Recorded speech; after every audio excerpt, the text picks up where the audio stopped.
کہ مل بیٹھ کے سوچیں کہ اس دہشت گردی کا راستہ کس طرح روکنا ہے، نمبر 1۔ نمبر 2، اس وقت جو وزیر داخلہ ہے وہ خود دہشت گرد ہے اور مشہور ہے کہ اس کے تعلقات دہشت گرد گروپوں سے ہیں۔ اس پہ یہاں ماڈل ٹاؤن کے 14 شہیدوں کا قتل کا ذمہ ہے، اس کا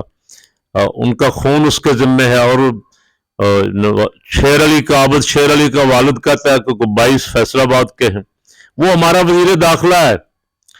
اور غیر ذمہ دارانہ بیانات، وزیر دفاع کے کل کے بیانات بڑے انتہائی غیر ذمہ دارانہ اور مذاق اڑانے والے۔ تو کم از کم ایسے عہدوں پہ کوئی مخلص آدمی جو جاننے والے ہوں کہ کس طرح ان تنظیموں کو، فرقہ وارانہ تنظیموں کو، دہشت گرد تنظیموں کو، تعصب پھیلانے والی تنظیموں کو، ان کا راستہ کس طرح روکنا ہے اور کس طرح ان کا کلا کما کرنا ہے۔ کم از کم 2-3 آدمی پورے ملک میں سے آپ کو ایسے نہیں مل سکے۔ حکومت، سیاسی حکومت تو مذاق ایک بنا ہی ہوا ہے، لیکن کم از کم ان اہم عہدوں پہ بندے ایسے لگائیں جو 10-10 12 دن لندن یاترا کرنے کی بجائے یہاں اپنے صوبوں پہ، اپنی سرحدوں پہ اور اپنے ملک کے معاملات پہ توجہ دیں۔ آخر میں ہم سب اللہ کے حضور دعا گو ہیں کہ مولا کریم مہربانی فرمائے، اس ملک کے حال پہ کرم فرمائے۔ اس کے دشمن سارے اکٹھے ہو گئے، اندرونی اور بیرونی دشمن مل کے اس کو نقصان پہنچانے کے در پہ۔ ان کی انتہائی کوشش ہے کہ اس وقت پاکستان کیونکہ مشکل حالات سے گزر رہا ہے، اس پہ چاروں طرف سے اٹیک کرو تاکہ خاکم بدہن اس کو جتنا نقصان پہنچایا جا سکے پہنچائے۔ اللہ کی بارگاہ میں دعا کرتے اللہ تعالیٰ اس ملک کی حفاظت فرمائے اور قوم کو بھی اس ملک کی حفاظت کے لیے متحد ہونے کی توفیق عطا فرمائے۔